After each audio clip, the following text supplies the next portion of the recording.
नमस्कार दोस्तों, आप सभी का मैं अपने चैनल पर स्वागत करती हूँ। जैसा कि आप सब जानते हैं, हिंदू धर्म में एकादशी का बड़ा ही महत्व है। जिस प्रकार एकादशी का व्रत करने से हमें पुण्य प्राप्त होता है, उसी प्रकार एकादशी की कथा सुनने से भी हमें उतना ही पुण्य प्राप्त होता है। आज मैं आपको उत्पन्ना एकादशी की कथा सुना रही हूँ। यह एकादशी मार्गशीर्ष महीने के कृष्ण पक्ष में आती है। श्री सूत जी बोले, हे मुनियों, विधि सहित इस एकादशी महात्म्य को भगवान श्री कृष्ण ने कहा था। भक्तजन ही इसको प्रेम पूर्वक सुनते हैं और इस लोक में अनेकों सुखों को भोग कर अंत में विष्णु पद को प्राप्त करते हैं। श्री सूत जी ने कहा, हे प्रभु, इस एकादशी व्रत का महात्म्य क्या है? इस व्रत को करने से क्या पुण्य मिलता है और उसकी विधि क्या है? सो आप मुझसे कहिए। ऐसा सुनकर श्री भगवान ने कहा, हे अर्जुन, सबसे पहले हेमंत ऋतु के मार्गशीर्ष महीने में कृष्ण पक्ष की एकादशी का व्रत करना चाहिए। दशमी की शाम को दातुन करनी चाहिए और रात को भोजन नहीं करना चाहिए। एकादशी को सुबह संकल्प नियम के अनुसार कार्य करना चाहिए। दोपहर को संकल्प पूर्वक स्नान करना चाहिए। स्नान करने से पहले शरीर पर मिट्टी का लेप लगाना चाहिए। स्नान के बाद धूप, दीप, नैवेद्य से भगवान का पूजन करना चाहिए। रात को दीप दान करना चाहिए। ये सकर्म भक्ति पूर्वक करने चाहिए। उस रात को नींद और स्त्री प्रसंग को त्याग देना चाहिए। एकादशी के दिन तथा रात्रि में भजन, सत्संग आदि शुभ कर्म करने चाहिए। धार्मिक जनों को एक समझना चाहिए, उनमें भेद नहीं करना चाहिए। ऊपर लिखी विधि के अनुसार जो मनुष्य एकादशी का व्रत करते हैं, उनको शंखों द्वार, तीर्थ एवं दर्शन करने से जो पुण्य मिलता है, वह एकादशी व्रत के पुण्य के 16वें भाग के बराबर भी नहीं है। व्यतिपात योग में, संक्रांति में तथा चंद्र सूर्य ग्रहण के दान से और कुरुक्षेत्र में स्नान करने से जो पुण्य प्राप्त होता है, वही पुण्य मनुष्य को एकादशी का व्रत करने से प्राप्त होता है। जो फल देवपाठी ब्राह्मणों को 1000 गौदान करने से मिलता है, उससे 10 गुना अधिक पुण्य एकादशी का व्रत करने से मिलता है। 10 श्रेष्ठ ब्राह्मणों को भोजन कराने से जो पुण्य मिलता है, वह एकादशी के पुण्य के 10वें भाग के बराबर होता है। निर्जला व्रत करने का आधा फल एक बार भोजन करने के बराबर होता है। उपरोक्त कोई सा एक व्रत जरूर करना चाहिए। एकादशी का व्रत करने पर ही यज्ञ, दान, तप आदि मिलते हैं, अन्यथा नहीं।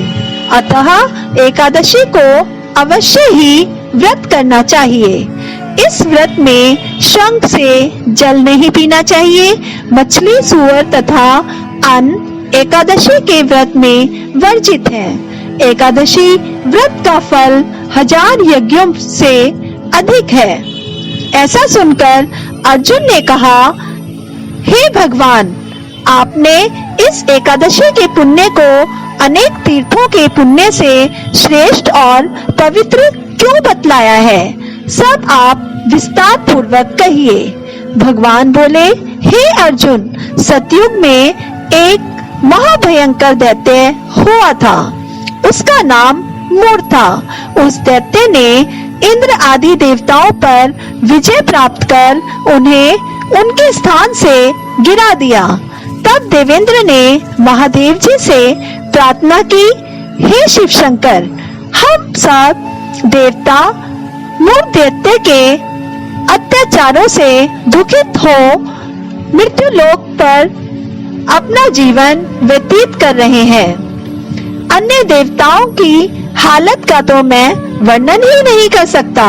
आप कृपा कर इस महान दुख से छूटने का उपाय बताइए। शंकर जी बोले, हे देवेंद्र, आप विष्णु भगवान के पास जाइए। इंद्र तथा अन्य देवता महादेव जी के वचनों को सुनकर क्षीर सागर गए, जहाँ पर भगवान विष्णु शेष शैया पर शयन कर रहे थे।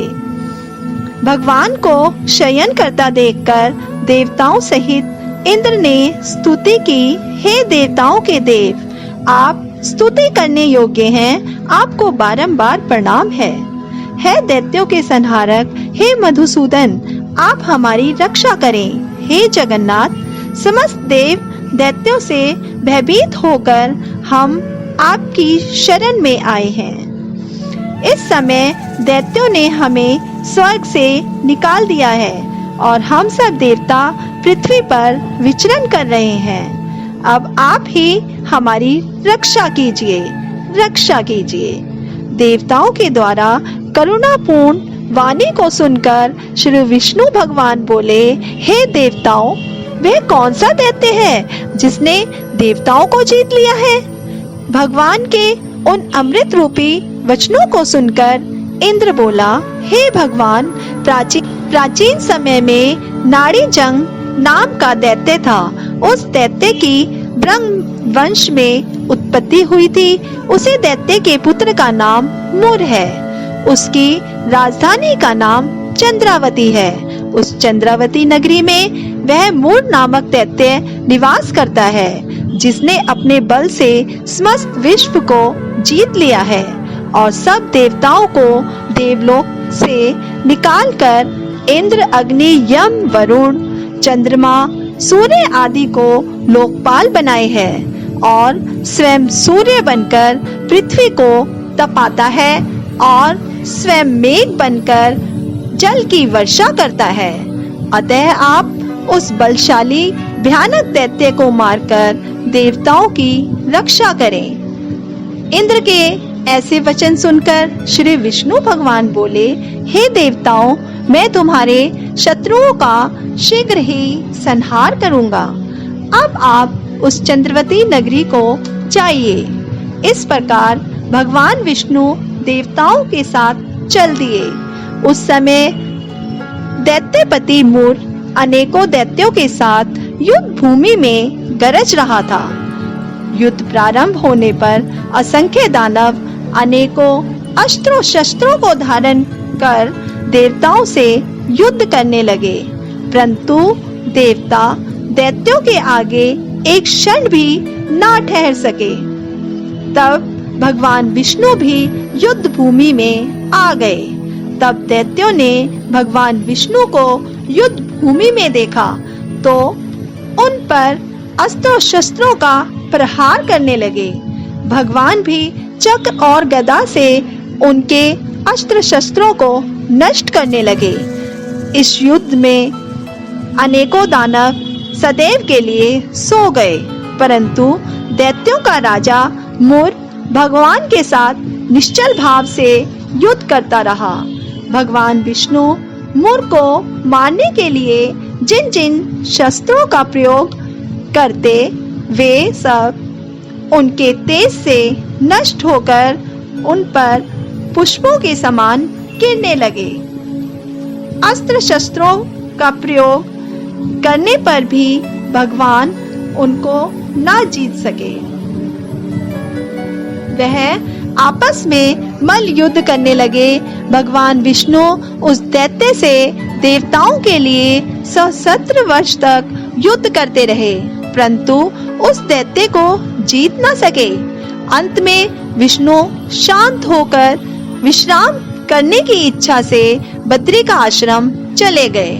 उस समय 38 कोस लंबी एक द्वार वाली हेमवती नाम की एक गुफा में शयन करने की इच्छा से भगवान घुसे।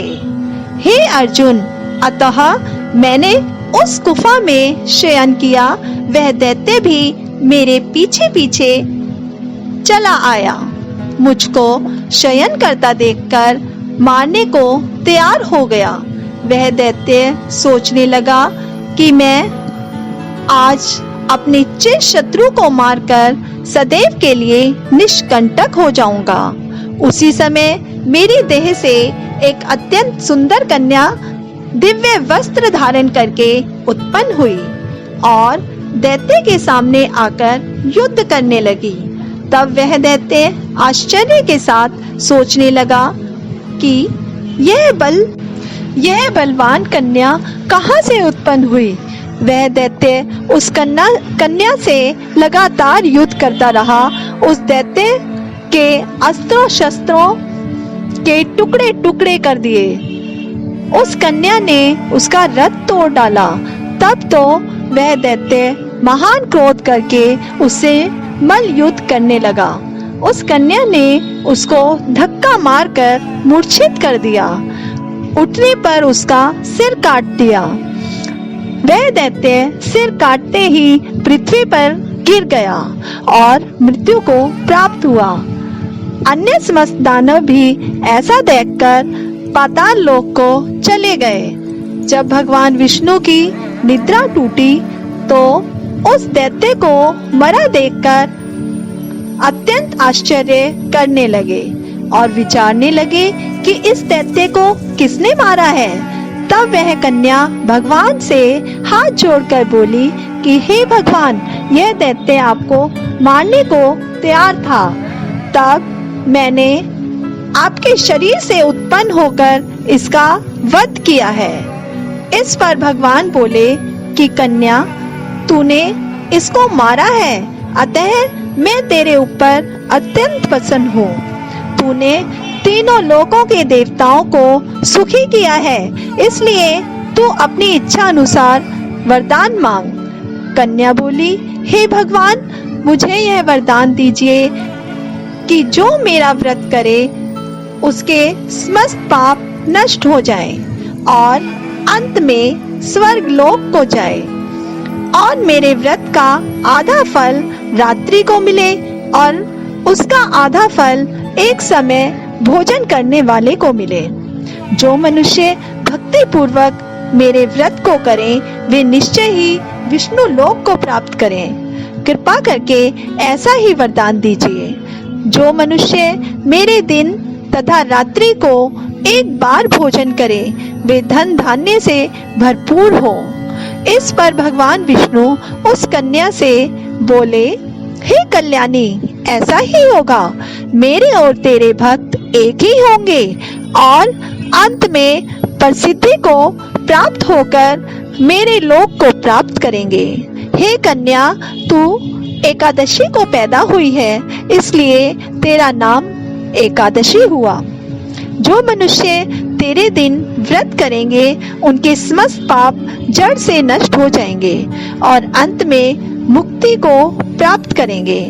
तू मेरे लिए अब तीज, आठे, नौमी और 14 से भी अधिक प्रिय है।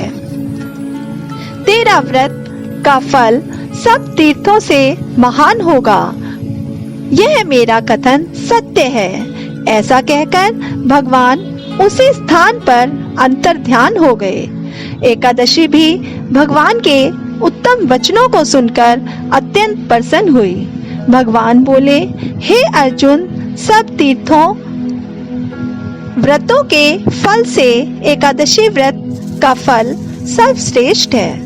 मैं एकादशी व्रत करने वाले मनुष्यों के शत्रुओं को नष्ट कर देता हूँ और उन्हें मोक्ष देता हूँ।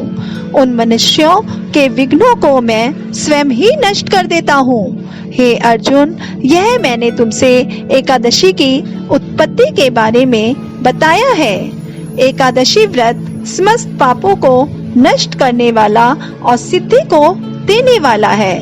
उत्तम मनुष्यों को दोनों पक्षों की एकादशियों को समझना चाहिए। उनमें भेदभाव मानना उचित नहीं है। जो मनुष्य एकादशी महात्म्य को श्रवण व पठन करते हैं उनको अश्वमेध यज्ञ का फल मिलता है। अगर आपको यह वीडियो पसंद आई हो तो इसे लाइक करें, अपने परिवार और दोस्तों के साथ शेयर करें और हमारे चैनल को सब्सक्राइब करना ना भूलें।